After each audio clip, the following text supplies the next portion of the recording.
네, 세상의 모든 경제 이슈를 알려드리는 시간이죠. 경제 언박싱 코너입니다. 매주 화요일은 한 주간의 부동산 이슈를 정리하는 부동산 경제 언박싱 시간이죠. 오늘도 김인만 소장님 나와주셨습니다. 소장님, 어서 오세요. 안녕하세요. 안녕하세요. 네.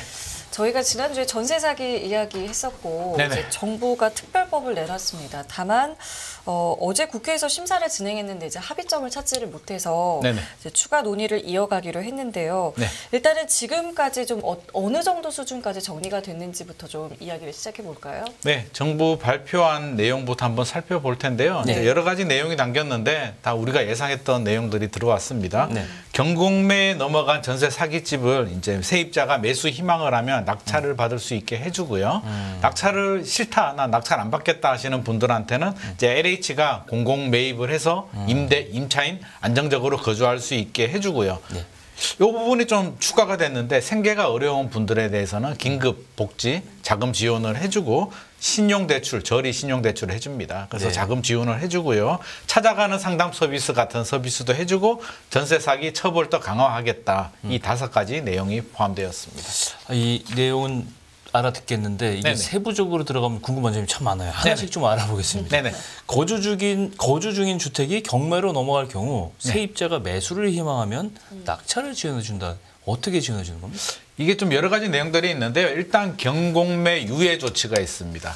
지금은 이제 그 경매 낙찰 받은 그 당사자들만 신청자만 유예를 할 수가 있는데 중지나 유예를 할 수 있는데 세입자한테도 그 기회를 주겠다는 거고요. 아하. 우선 매수권도 주겠다. 우선 매수권 세입자들이 지금은 우선 매수권이 공유자 그러니까 공동 지분을 가진 사람한테만 주는데 세입자한테도 최고 낙찰 가격으로 너가 인수 받을래? 내가 인수할게 라고 하면 우선 매수권을 주고 낙찰 자금이 부족할 수도 있잖아요. 네. 저리 대출도 해주고 이게 좀 어려운데요. 조세 채권 안분이라는 게 있습니다. 요것도 좀 지원해 주겠다. 취득세, 재산세도 면제해 주겠다. 다양한 내용들이 나왔는데 솔직히 좀 어렵습니다. 어려워요. 용어 자체가 좀 어렵죠. 법률 용어가 많이 나오고 네네.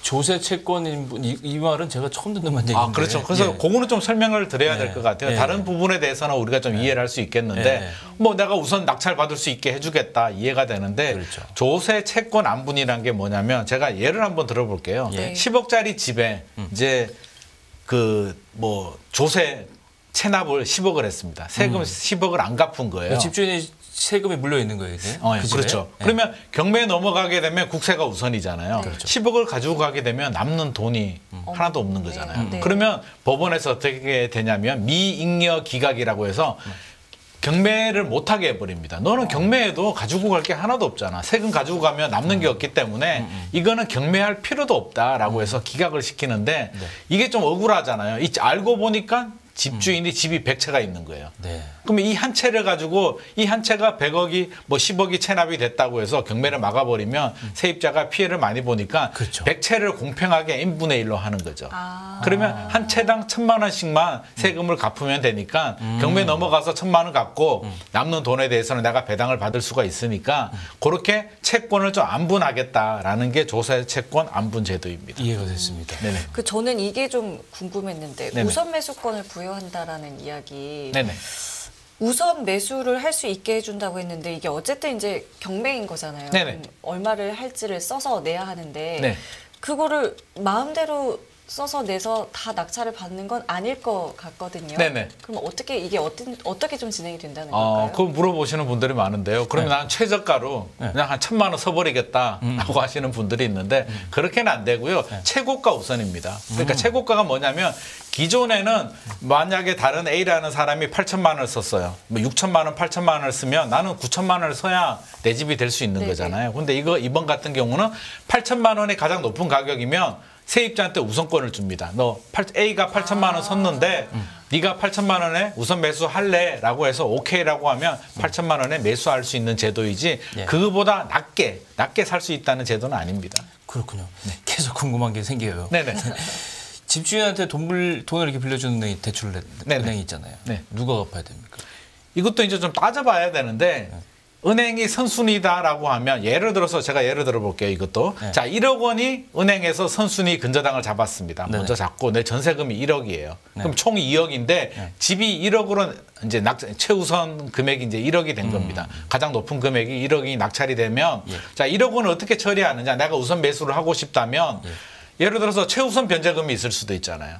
내 최우선 변제금은 최우선에서 내가 받을 수가 있는 돈이니까 네네. 2,700만 원이라고 우리가 가정을 하면 2,700을 빼고 나머지 7,300은 납입을 해야 됩니다. 그러면 은행은 7,300만 원을 가지고 가겠죠. 1억 원을 근저당 채권이지만 7,300밖에 없으니까 그거라도 가지고 가겠다라고 해서 7,300 가지고 가고요. 결국에는 세입자가 낙찰받은 분이 7,300은 내야 됩니다. 원래 내 전세가 1억이 있었고 추가로 7,300을 더 내야 되는 상황입니다. 어쨌건 그렇게 되면은 네. 은행도 손해고 그렇죠. 세입자도 손해고 맞습니다. 손해인데 네. 손실을 최소화하는 방법을 좀 연구해 보는 거예요, 그죠? 그렇죠, 맞습니다. 예, 예. 네. 모두 다 이익을 다 내 본전을 다 찾을 수는 없는 물론 거고요. 그러니까요. 뭐 최선의 선택을 할 수밖에 없는 상황입니다.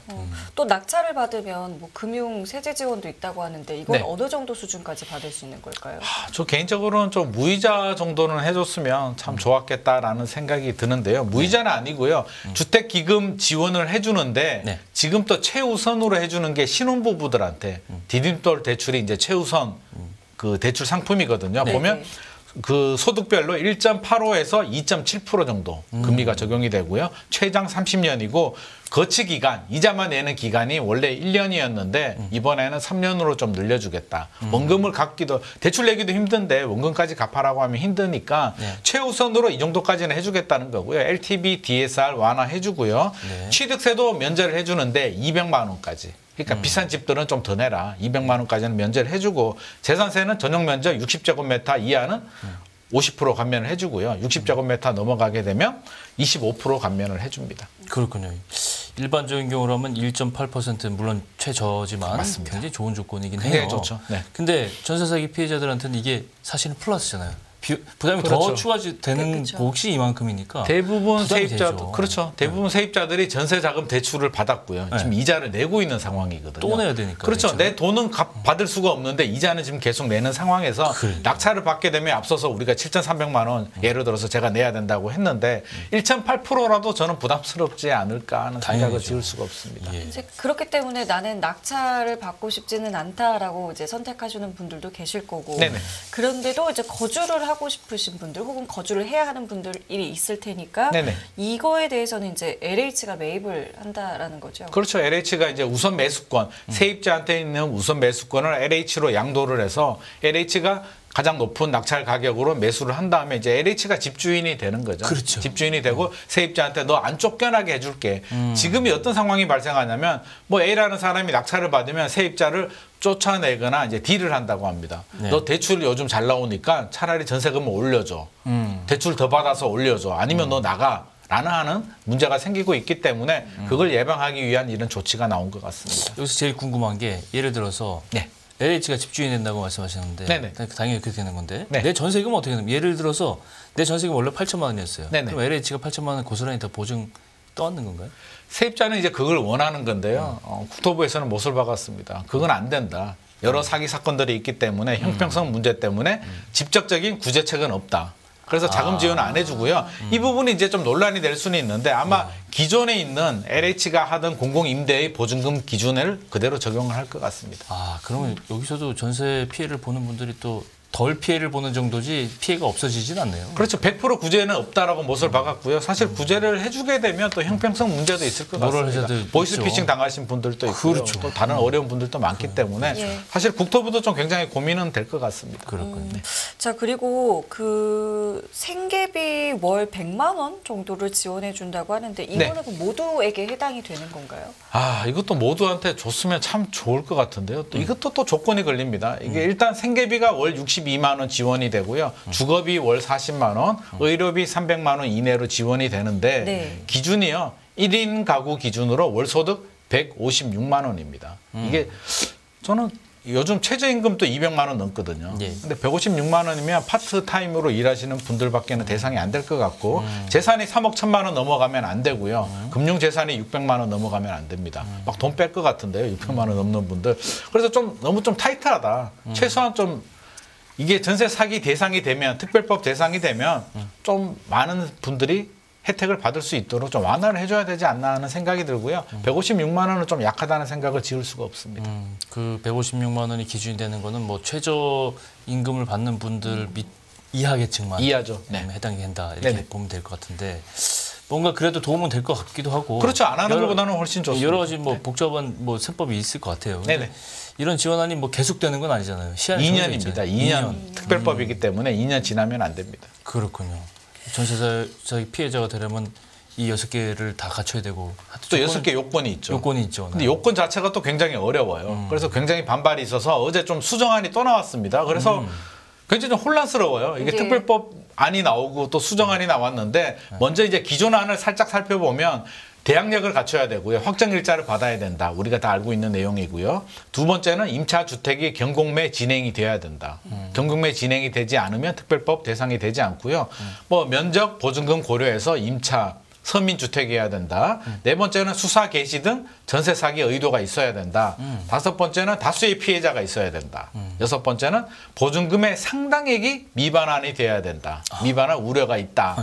이게 논란이 있죠. 다수는 또 혼창하면 안 되는 거야. 그렇죠. 그러네요. 그리고 상당액이 얼마야? 굉장히 논란이 되니까 이제 어제 또 수정안이 또 나왔는데요. 수정안 같은 경우는 이제 첫 번째 대항력을 갖추고 확정일자를 받아야 되는데 여기에 플러스 임차권 등기 명령이라고 있습니다. 네. 이게 뭐냐면 이제 전세 계약 만기가 되고요. 세입자 집주인한테 세입자가 전세금을 받지 못하게 되면 이사를 가야 되는 상황이 발생할 수도 있잖아요. 네. 그러면 이걸 이사를 가버리게 되면 대항력이 상실하게 되거든요. 이 요건이 안 되잖아요. 네. 못 받고 나가는 것도 억울한데 이거 특별법 대상이 안 되면 안 되니까 이럴 때 임차권 등기 명령을 하고 나가면 이제 대항력 요건이 갖춰지는 거거든요. 그래서 요걸 구제해 주겠다는 거고요.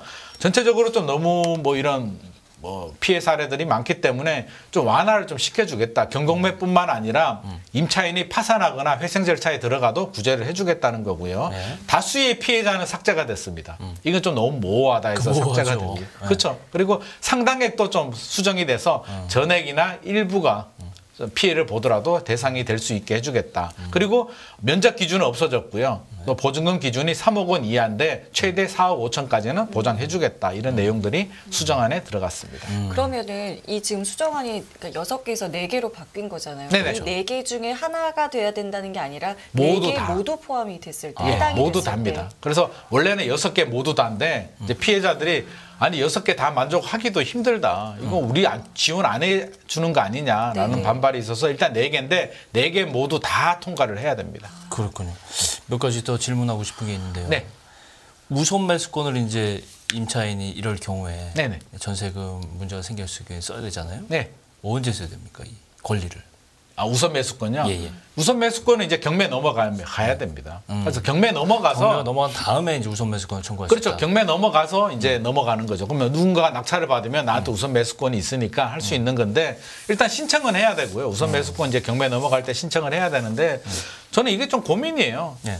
내 전세금이 있는데 내 전세금을 못 받았는데 우리가 앞서서 예를 들었잖아요. 내 전세금이 1억인데 7,300만 원을 더 내야 되니까 예를 들어서 1억 7,300만 원을 내고 그 집을 매수하는 게 과연 맞느냐에 대한 논란이 상당히 많습니다. 그래서 그런 부분에 도움이 되는 분들이 계세요. 그래서 선순위 견저당이 없는 분들은 그냥 내 전세금 정도 있으니까 그 정도 낙찰 금액을 써서 낙찰이 되면 나중에 가격이 올라갈 수도 있으니까 상당히 도움이 될 수는 있는데 인천 건축 사기왕처럼 선순위 견저당이 있는 분들은 실질적으로 큰 도움이 안 될 수도 있습니다. 그렇겠네요. 그러니까 선뜻 사는 거에 대해서도 뭐 우선 매수권 망설여지죠. 혜택을 줬다고는 그렇죠. 하지만 그리고 망설이는 분들이 많고. 그렇죠. 돈을 더 내야 되는데 아무리 저리 대출이라도 그렇죠. 자기가 살 마음이 없거나 여력이 안 되면 우선 네. 매수권이 의미가 없잖아요. 그렇죠. 무이자 대출을 해줘도 사실은 부담스럽습니다. 그렇죠. 그렇죠. 원금을 내야 되기 때문에. 또 대부분 2030들이잖아요. 소득이 좀 약한 분들이 많기 때문에 굉장히 무이자를 해줘도 부담스러운데 저리 대출 자체는 저희한테야 저리 대출이 굉장히 좋겠지만 이 피해 받으신 분들한테는 좀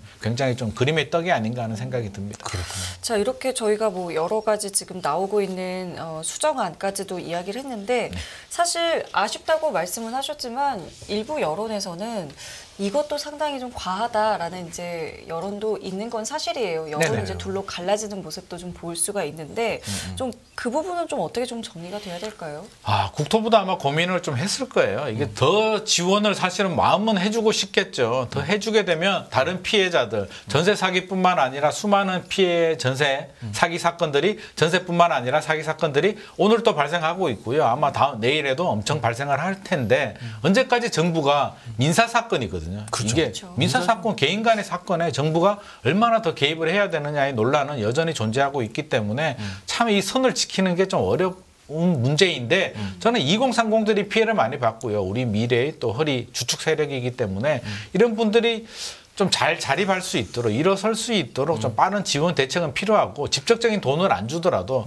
무이자 대출을 해준다든지 좀 최우선 변제금이라고 있거든요. 최우선 변제금은 이제 보증금 기준에 서울 같은 경우는 보증금 1억 6,500만 원 이하면 5,500만 원까지 최우선 변제를 해주는데 특별법이잖아요. 2년 동안 한시 특별법이라면 저는 특별법 동안이라도 1억 5천만 원, 뭐 예를 들어서 서울 기준에서 보증금 기준은 좀 없애주고 이게 받을 수 있는 금액은 좀 상향 조치해 주는 것도 도움이 되지 않을까 하는 생각은 좀 듭니다. 그래서 네, 특별법이니까 좀 더 파격적인 내용이 들어가야 되지 않나 싶습니다. 동의를 하는데요. 네. 반대로 네. 이게 도와주려면 좀 많이 도와주지 현실적으로 이 정도 도와줘서는 어떻게 뭐 굉장히 문턱이 높다.